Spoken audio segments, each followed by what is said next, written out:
lhe deram e ele comeu. Amados,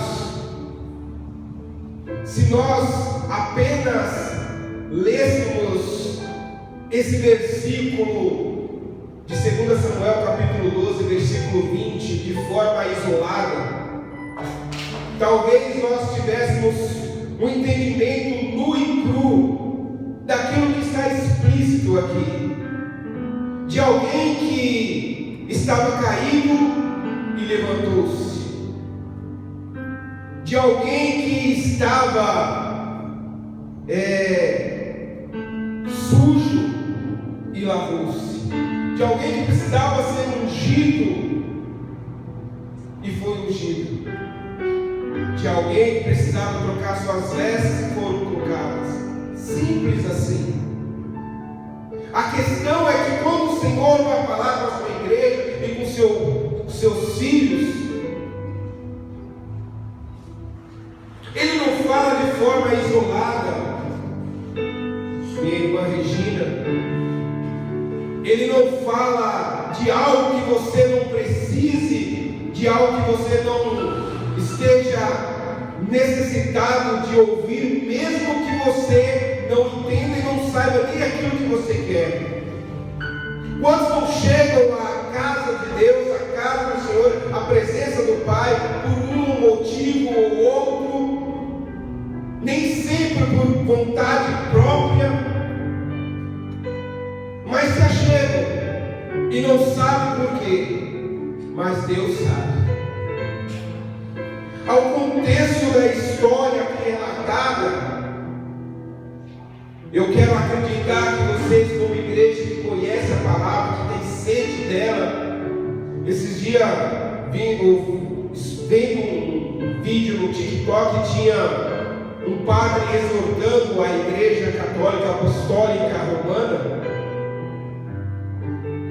e ele dizendo, falando sobre os crentes. Ele não fala sobre os cristãos, os pequenos cristos, por isso eu não gosto de ser chamado de crente. Eu gosto de ser chamado de evangélico, de cristão. E ele dizendo que a diferença entre um católico e um crente é que o crente, ele lê, ele se preocupa, ele busca. E que bom que nós somos assim. Que bom que nós não bebemos e não comemos de qualquer coisa que vem. De pessoas dizendo que a igreja foi Cristo que estabeleceu, foi Jesus Cristo que estabeleceu a igreja católica sobre a terra. Foi Cristo que estabeleceu a igreja X ou Y. Não é verdade. Cristo estabeleceu a sua igreja sobre a face da terra, não placa, a sua igreja. Quando ele disse para Pedro, compartilhou essa terceira pedra, e sobre essa pedra edificarei a minha igreja. A minha igreja não é nome, a minha igreja é um pacto, a minha igreja é uma promessa, a minha igreja é a minha própria palavra.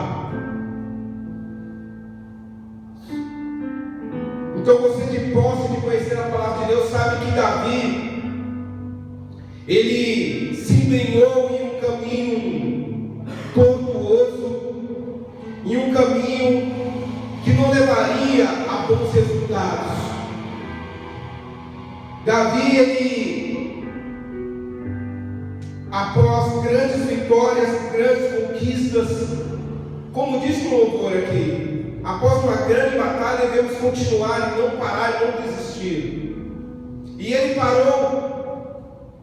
E por conta disso, Davi, ele cometeu pecados abomináveis aos olhos de Deus. Ele cometeu o pecado do adultério e posteriormente o pecado do assassinato. Interessante que Davi, ele vai nos ensinar através da sua vida, nos seus acertos, nos seus erros. Nos seus erros ele também nos ensina.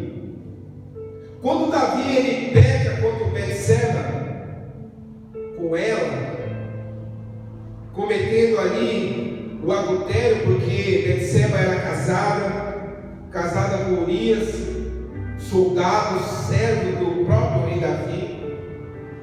E ele agora, naquela situação de que pecou, errou, e Betseba vem trazer uma notícia para ele que ela está grávida. E ele agora o que vai fazer? Ele não quer se expor, por mais que ele seja rei, ele não quer se expor. Ele não quer declarar para que todos conheçam e comentem aquilo que aconteceu com ele. Então ele faz uso do que o próprio pecado faz. O que o pecado faz? Criar no ser humano, na criatura, no Filho de Deus, um abismo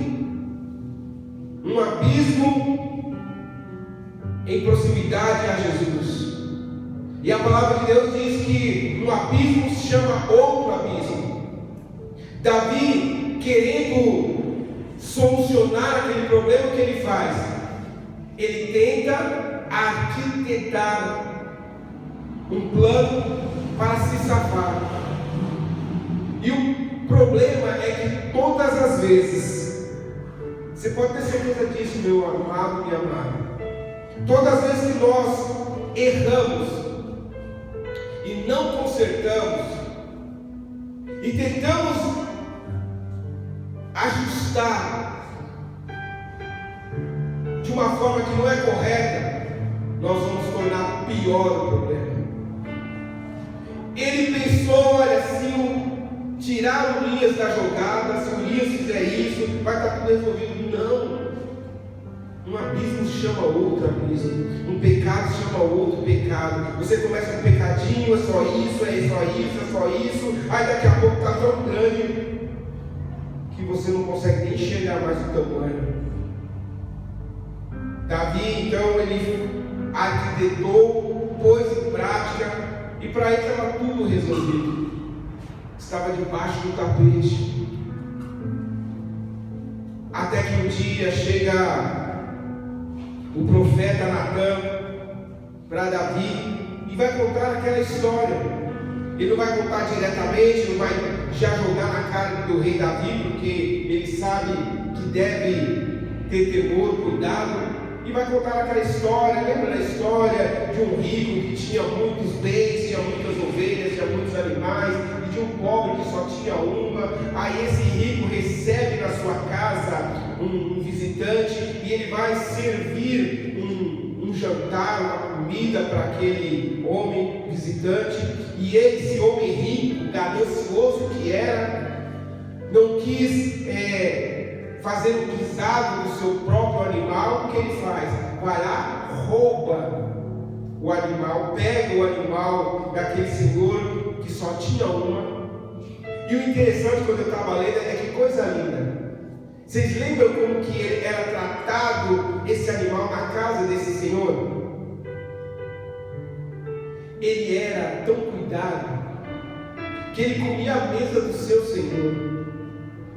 Ele dormia no seu regaço. Ele fazia parte da família, aquele animal. Olha como Natan ia de forma tão especial. Até Davi dizer assim: esse homem que fez isso com esse, ele está totalmente errado. Deve pagar por isso 4 vezes mais. Aí Natan vai falar para ele: ei,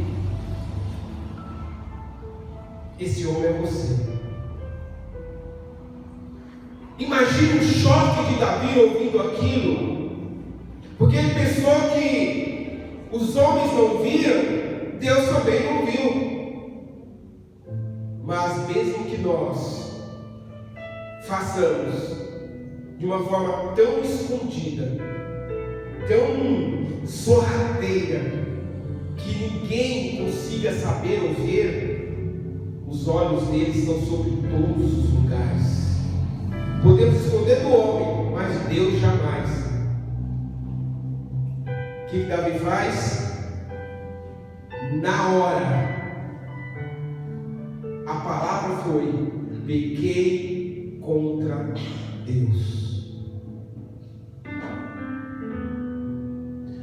A questão não é Davi muito correto em assumir a partir dali. Nunca é tarde. Enquanto você tiver o fôlego, enquanto eu tiver o fôlego de vida para reconhecer. O problema maior ali que eu quero trazer não é a questão de Davi dizer: pequei contra o Senhor, errei. É importante, é muito válido, mas eu quero trazer para o lado daquilo que Davi estava sentindo. Você imagine que Davi, que era conhecido, como que era o coração de Davi?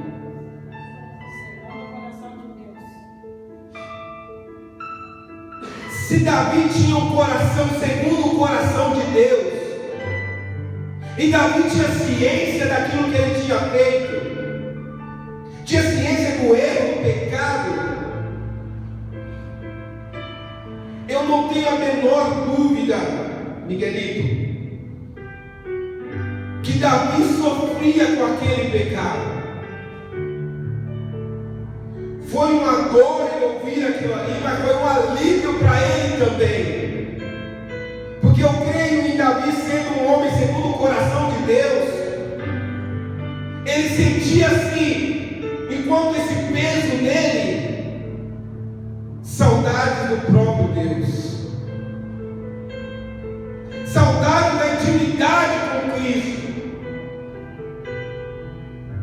Saudade de falar com Deus na sua intimidade.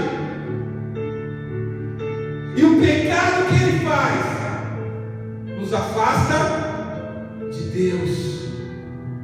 Então eu vejo Davi em um momento afastado-se de Deus. De repente, quando orava, talvez ele nem sentisse que atravessava o pano da sua tenda para chegar ao trono de Deus nas suas orações. Já orou assim? Davi, ele tinha um amigo e ele tinha saudade desse amigo chamado Deus. Porque Davi, ele tinha tanta intimidade anteriormente com Deus, que antes dele conhecer Deus, Deus já o conhecia. E ele já cantava e entoava hinos ao Senhor.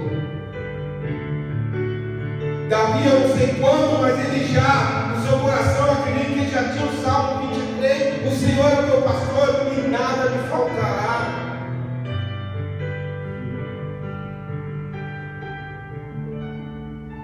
Sabe quando você tem uma intimidade com Deus e você perde? Uma intimidade com alguém e você perde?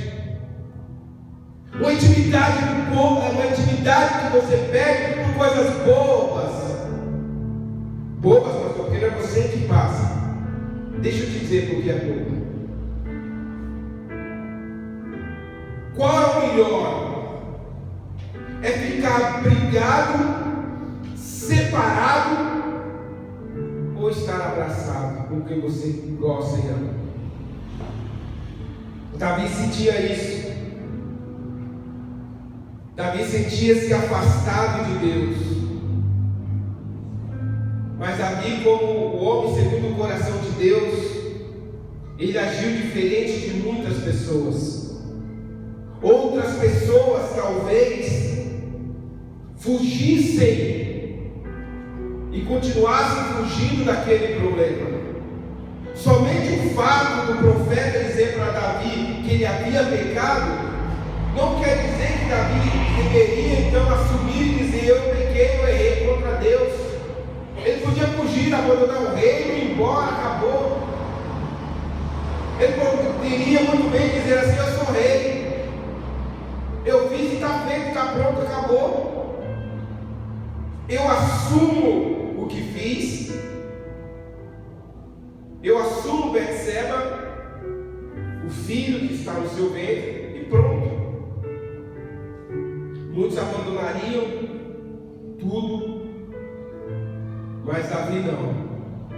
Davi, ele reconhece, ele pede perdão, ele não somente assume o seu erro, mas como ele vai tentar corrigir.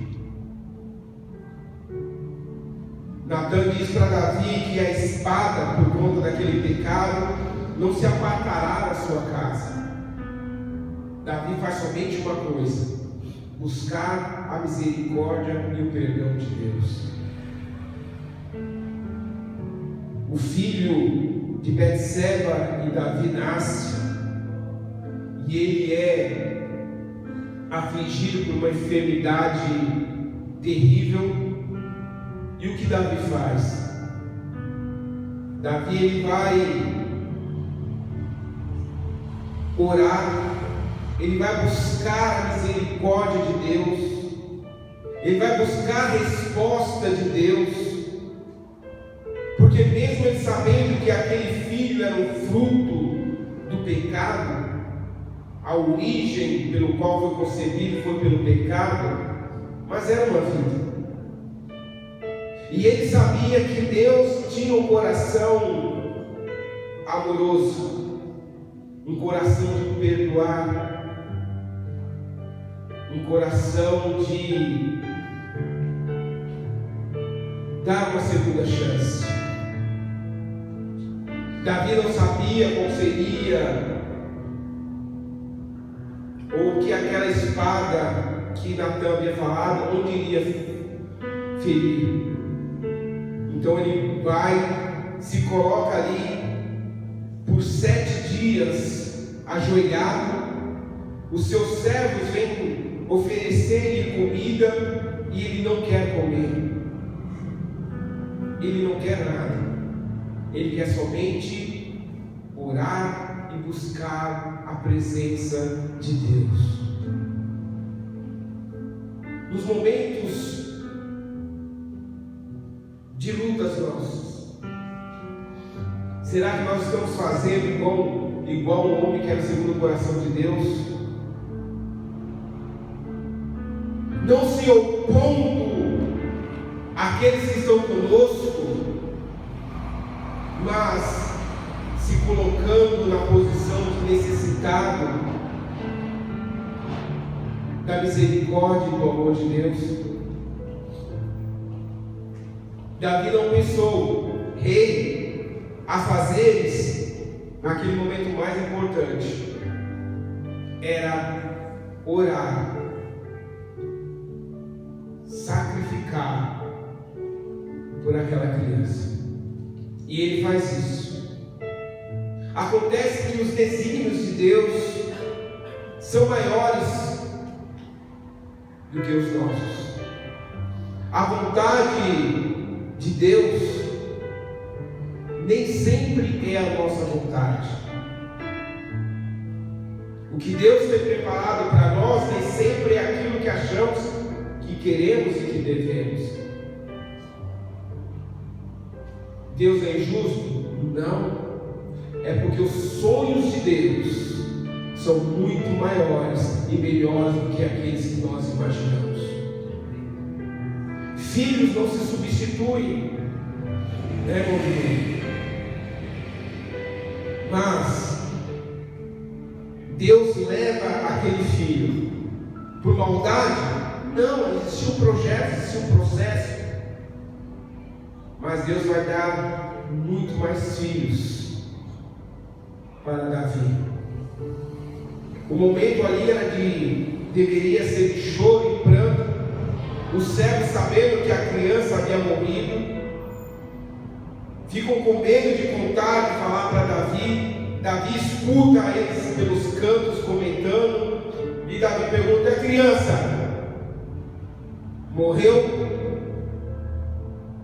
Eles tiveram que confirmar. Então Davi pega, levanta-se,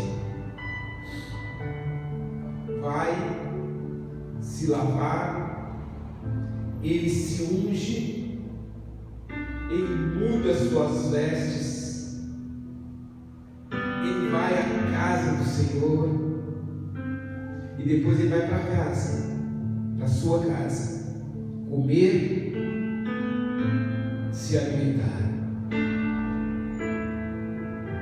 O interessante nessa história é que o servo de Davi não entende o que está acontecendo.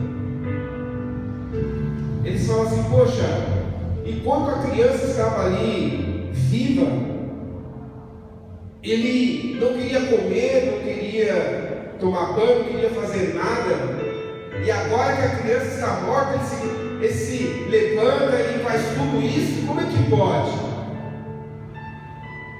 A resposta de Davi é uma resposta espiritual, é uma resposta de Deus, é uma resposta para, me permita falar, para aqueles que acreditam em reencarnação, para o espiritismo e todas as religiões que não acreditam em Hebreus 9:27, que diz que ao homem está ordenado morrer uma só vez, seguindo isso, após isso, o juízo.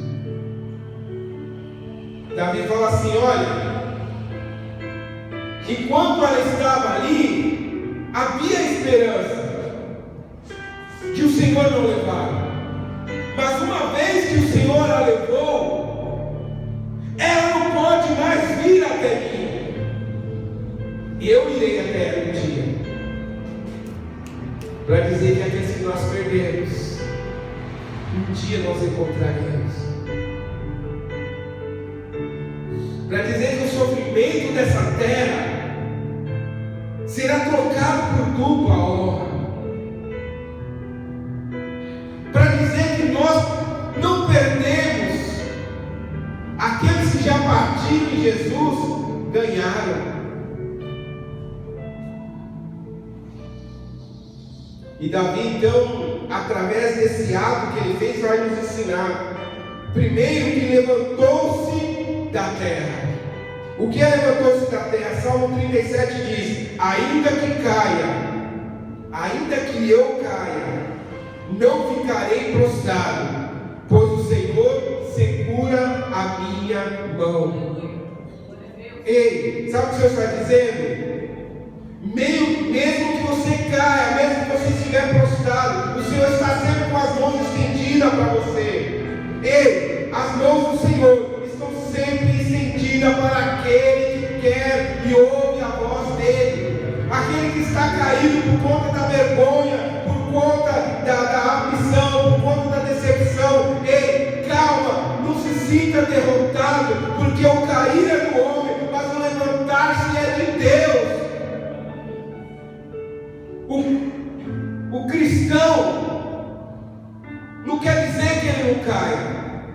A diferença dele para outros que não conhecem Jesus é exatamente essa. Cair, todos caem. A questão é aqueles que permanecem caídos. Caiu, dá a volta por cima, se coloca de pé e continua, porque existe mais coisas para frente para você enfrentar. Existem vitórias para serem alcançadas. Existem objetivos para serem vencidos. Existem lutas para serem travadas. Ei, levanta-se do chão, levanta-se da terra. Para de chorar, para de murmurar, para de achar que você não tem direito a ser feliz. Ei, o Senhor está dizendo para você: levanta-se, enxugue as lágrimas e coloque sobre o seu rosto um sorriso de alegria, porque eu sou o motivo da sua alegria, diz o Senhor. Não entendi. Onde está a sua alegria? No homem? Na força do seu próprio braço? Onde está a sua alegria? Naquilo acontecer ou não acontecer? A minha alegria vem do Senhor que fez os céus e a terra. A minha alegria vem do Senhor que quando eu estou prostrado, Ele estende as suas mãos para me alcançar. A minha alegria virá do Senhor, que se eu estiver no mais alto do céu, lá Ele estará. A minha alegria vem do Senhor, que se eu estiver no mais profundo abismo, lá embaixo, lá está o Senhor para me socorrer. Onde está a sua alegria? Não pode estar em homens, não pode estar no dinheiro, porque está falando isso, pastor? É fato? Não, lógico que não. Se fosse fato, não precisava falar. Nós estamos falando aqui com guerreiros, com homens e mulheres que não desistem nunca, que não param, que continuam em frente, que tem sobre a sua vida uma frase que diz assim: parar nunca, desistir jamais, avançar sempre. Tem gente com essa qualidade aqui? Glória a Deus. Após levantar-se, após reconhecer que o levantar era do próprio Deus o levantando e colocando de pé. Imagine aquele servo que ele estivesse morto, chorando ali. Não, eu tenho um reino todo para cuidar. Chorei, lamentei, acabou, vamos em frente. A vida continua. Ei, a vida continua. Zeli, a vida continua.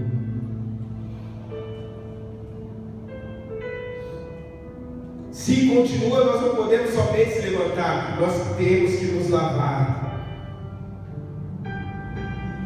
Diz em Salmo 40: também me tirou de uma cova de destruição, do charco de lodo, e pôs os meus pés sobre uma rocha, firmou os meus passos.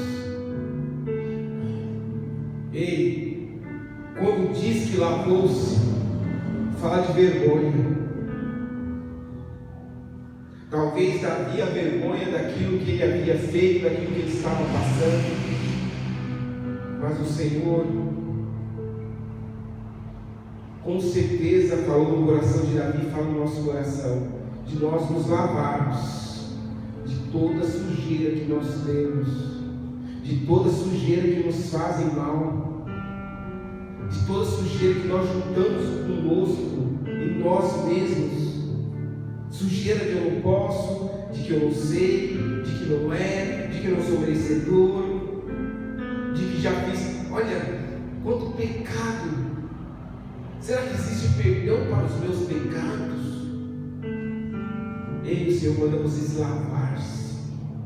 Lavar-se com aquela água que é o próprio Senhor Jesus. Mande a sujeira embora da sua vida, porque Deus já te disse: a partir do momento que você começa a andar comigo, uma nova criatura é. A sujeira, as coisas velhas já passaram, e eis que tudo se fez novo. A partir do momento que Davi levantou-se, lavou-se, agora ele ungiu-se. Olha o que diz no Salmo 23: preparas uma mesa perante mim, na presença dos meus inimigos. Unge a minha cabeça com óleo, e o meu cálice transborda. Levantou-se, lavou-se, agora o Senhor vai te ungir com óleo que vem direto do céu, aquele óleo que vem ali, que é relatado no Salmo 133: com bom, com suave é que os irmãos vivem como eu. É como o óleo que desce sobre a cabeça de Arão passando pela sua barba, vindo sobre a orla e tomando conta de todo o corpo. Ei, o Senhor está te ungindo, e o Senhor já te ungiu para você ser aquele de levar as boas novas. O Senhor já te ungiu para você ser uma nova criatura. O Senhor já te ungiu para você largar todo o peso do passado, todo o peso daquilo que não agrada a você, não agrada a Deus. Ei, você é consagrado ao Senhor. Se você é consagrado ao Senhor, você deve se alegrar. Eu sou ungido, eu sou separado a Ele. Então não há motivo de permanecer na situação que estás. O que Ele faz? Ele muda as suas vestes. Levantou-se, tomou banho, ungiu a sua cabeça com óleo, se consagrou e disse: Senhor, eu sou teu, não vou parar, eu vou continuar, mesmo que o mundo diga que não, eu continuarei em frente. E agora eu vou mudar as minhas vestes. Sabe quais são as vestes? Aqueles que usam as vestes de vergonha, aqueles que usam as vestes que envergonham.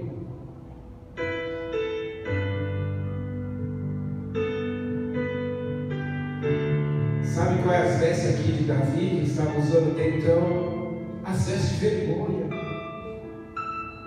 Ele havia envergonhado o próprio Deus. Leia lá depois o capítulo completo de 2 Samuel, capítulo 12. Tem uma parte profunda. Eu ia pegar somente aquela parte lá. A ofereceu é muito pesada. Tem uma parte que diz assim: e Deus disse assim, para eu não ser envergonhado diante dos homens, é que eu não tiro a espada na sua casa. Sabe o que significa? Davi errou, Davi pecou, mas quem era envergonhado? Além de Davi, o próprio nome do Senhor. Como você acha que iriam dizer sobre o rei Davi? O que vocês acham que iriam dizer sobre o Deus do rei Davi? Que Deus é esse? Que Deus é esse que permite tudo isso? Deus é justiça.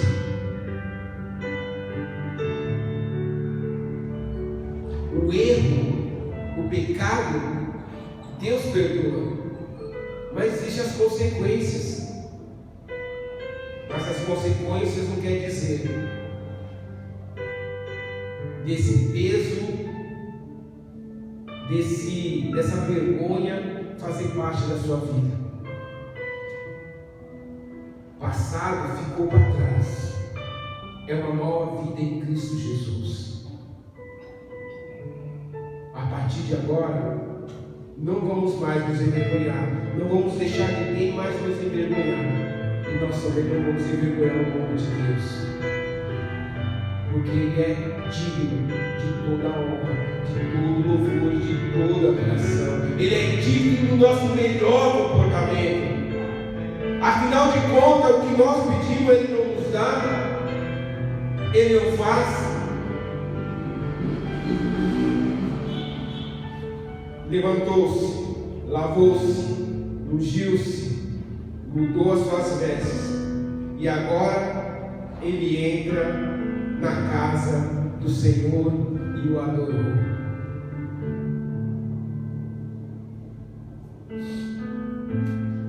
Não existe nada mais lindo de ouvir e de ver um coração agradecido. Davi não ficou revoltado com o que Deus fez. Não.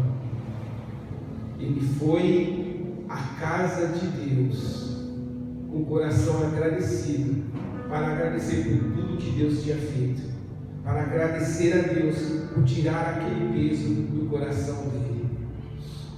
E por fim, diz que ele foi à sua casa e comeu. O comer aqui significa fortalecimento. O comer aqui significa você se fortalecer na palavra de Deus, se fortalecer nos ensinamentos que Deus tem para nós. Se nós vemos a casa de Deus, se nós estamos na casa do Senhor, nós devemos nos alimentar dele, nós devemos comer, nos saciar da sua palavra, porque um coração cheio da palavra de Deus é um coração impossível de ser enganado. Por isso que, então eu digo, que Davi, eu não, a própria palavra de Deus diz que Davi era um homem segundo o coração de Deus. Porque quando errou, não deixou de ser segundo o coração de Deus, porque ele reconhece e volta e corrige o seu erro. Ele volta a origem daquilo que ele era. Ele se coloca de pé. Lembra, para matar o gigante, não poderia estar deitado. Ele se lava. Ele volta à essência do que ele era, um coração de adorador, de um jovem que cantava para o Senhor. Ele volta à condição de ungido. Lembra quando Jessé vai lá e unge ele como o rei de Israel e derrama sobre ele o azeite? Aquele azeite não perdeu o efeito. Davi, ele vai e ele muda suas vestes. Ele tira as vestes de antes de conhecer o Senhor e coloca as vestes de rei. Ele entra na casa do Senhor para confirmar que ele é um adorador. E ele come na casa do Pai para dizer que ele depende de Deus para sobreviver. Feche seus olhos. Se você puder, feche seus olhos.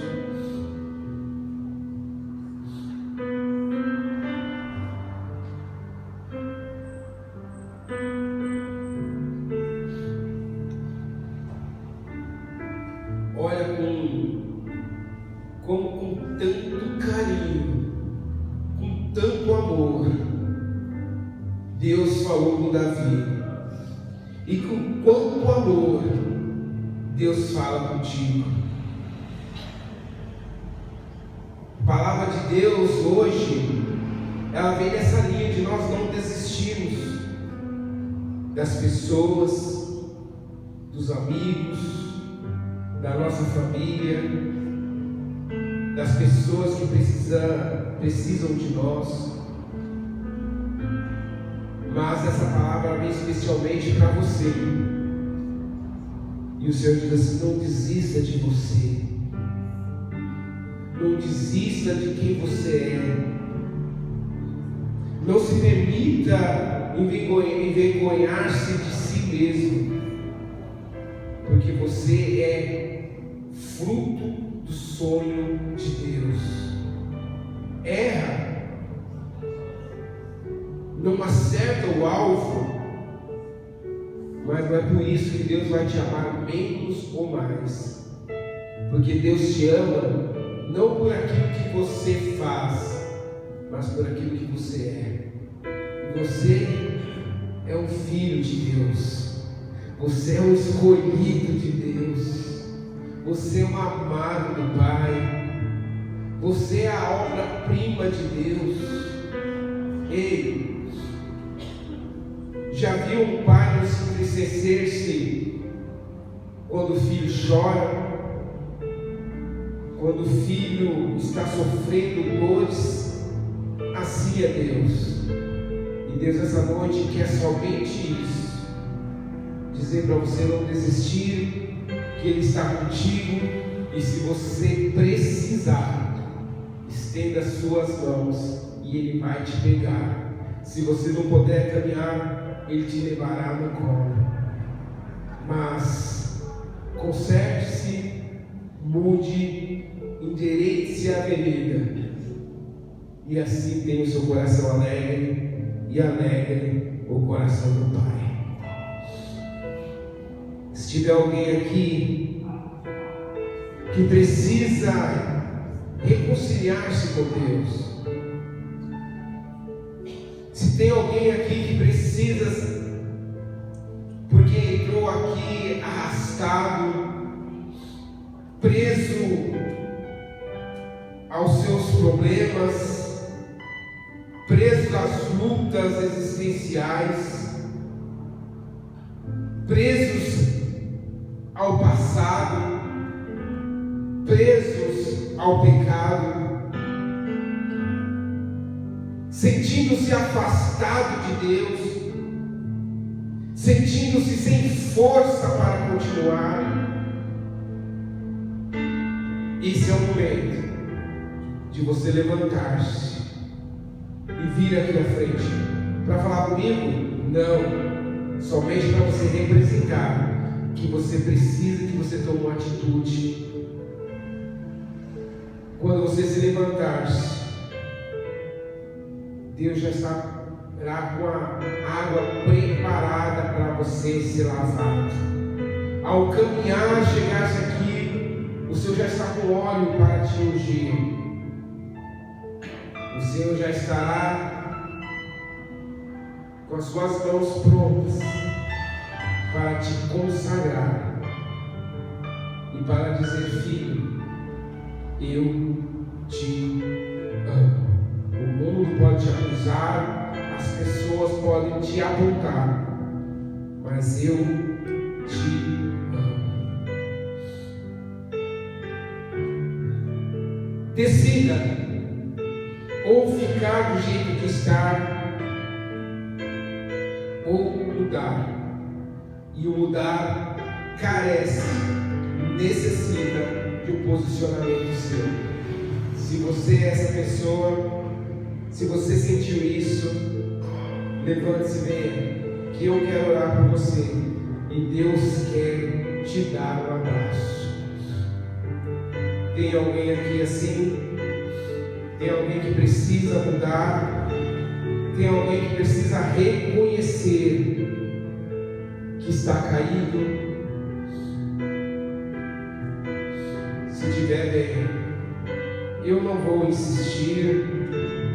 A palavra de Deus, ela é tão valiosa, ela é tão linda, ela é tão poderosa, que um homem que tinha convicções de que era tão feliz, quando ele começou a fracassar nos seus negócios, ele ouviu uma pessoa que não era pescador, que não tinha a mesma profissão que ele, a dizer somente assim essa pessoa: larga as tuas redes e segue, que a partir de hoje você não será mais pescador de peixes, a partir de hoje você será um pescador de homens. Ou seja, a partir de hoje eu mudo a sua vida. Eu quero, Senhor, eu me coloco de pé, sem forças, mas me coloco. Eu me lavo com óleo, com a água que vem do teu trono. Unge a minha cabeça com óleo, e o meu cálice transborda. Certamente que habitarei na tua casa por longos dias. Me consagro a ti e reconheço que somente na tua casa eu encontro alimento para continuar essa vida, para não desistir. Assim eu te louvo, Pai, em nome de Jesus. Amém. Glória a Deus.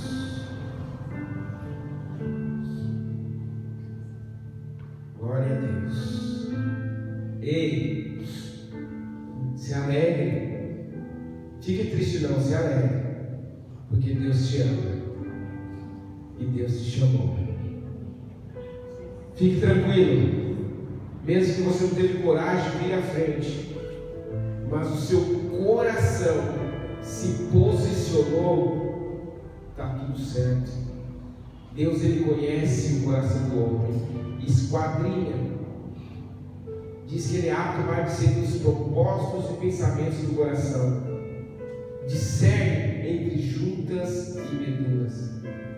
Talvez nem você conheça o seu coração, mas Deus conhece. Deus sabe que você precisa mudar. Deus sabe que você não pode sair daqui desse jeito.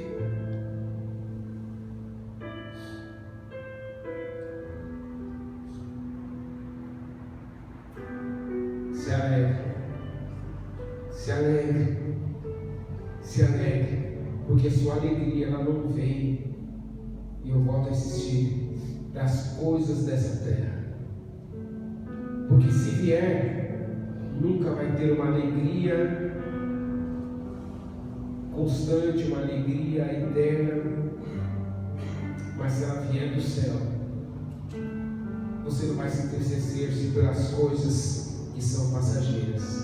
Pode até entristecer-se, mas logo você lembra quem é o teu Deus e que pode todas as coisas. Amém? Glória a Deus. Para nós encerrarmos, então, você pode aplaudir esta palavra.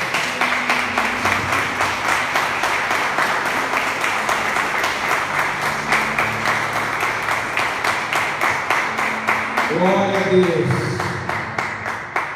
Lindos e lindas. Às vezes nós queremos uma palavra que fala que nós vamos receber e aquela coisa toda.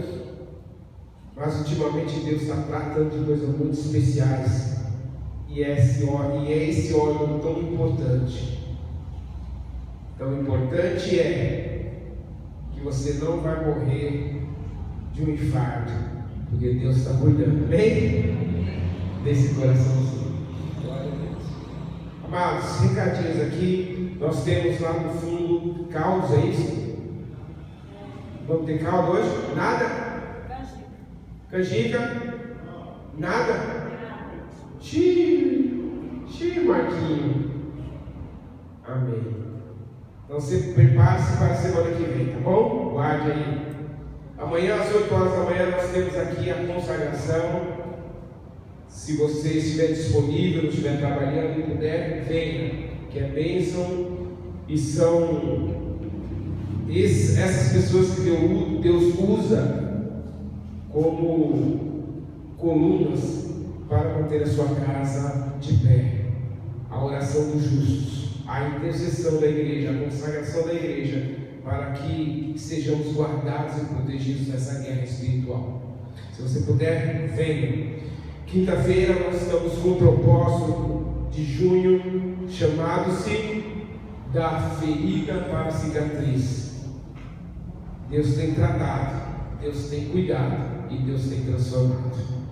Domingo nós temos a escola dominical às 9 horas da manhã, a escola bíblica, e à noite nosso culto às 18h30. Amém? Então, estamos fazendo o caldo, vendendo ali em frente à estação Jardim Romano, sexta, sábado.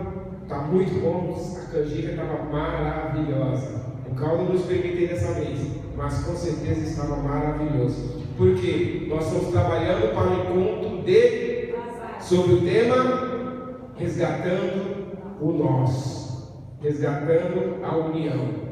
Dia 8 de julho às 19h30. Estamos fazendo essa parte de venda, de preparação, de caldo, de canjica, de outras coisas, de cantina, para poder suprir um pouco do custo, para podermos ter todos aqueles da Manaim e todos aqueles que nós podemos alcançar, tá bom? O convite, não sei se você já viu, coisa mais linda, não é esse não, é esse aqui que é mais bonito, perfeito, original. 8 de julho de 2023, convite especial, resgatando nós. Fechou comigo? Amém? Amém. Quem é casado, vem. Quem ainda não arrumou o par, você tem poucos dias aí para arrumar para poder estar com a gente aqui. Amém? Ixi, meu Deus, Deus manda príncipe aí, Deus manda princesa aí para os nossos amados. Glória a Deus. Se coloque de pé em nome de Jesus. Glória a Deus. Lembre-se que a quantidade de convite nós estamos fazendo para 70 pessoas. Então isso dá uma quantidade de 35 casais. Corra para adquirir, porque vai ser algo especial. E tenho certeza que o valor que você vai investir nisso é infinitamente inferior a tudo que você vai obter. Nós teremos aqui coisas fantásticas que com certeza vai acrescentar no seu relacionamento. Fechou? Amém. Glória a Deus. Então levante suas mãos. Que o amor do nosso Deus Pai, a graça salvadora e redentora do nosso Senhor e Salvador Jesus Cristo e as doces e incomparáveis incontáveis consolações do Espírito Santo de Deus esteja sobre a tua vida, não somente hoje, mas para todo sempre. Amém. Só vai aplaudir o Senhor quem recebeu essa palavra, que vai praticar. Amém? Amém. Deus te abençoe. Uma semana de bênção, de vitória, uma semana de conquista, uma semana de não desistir. Glória a Deus.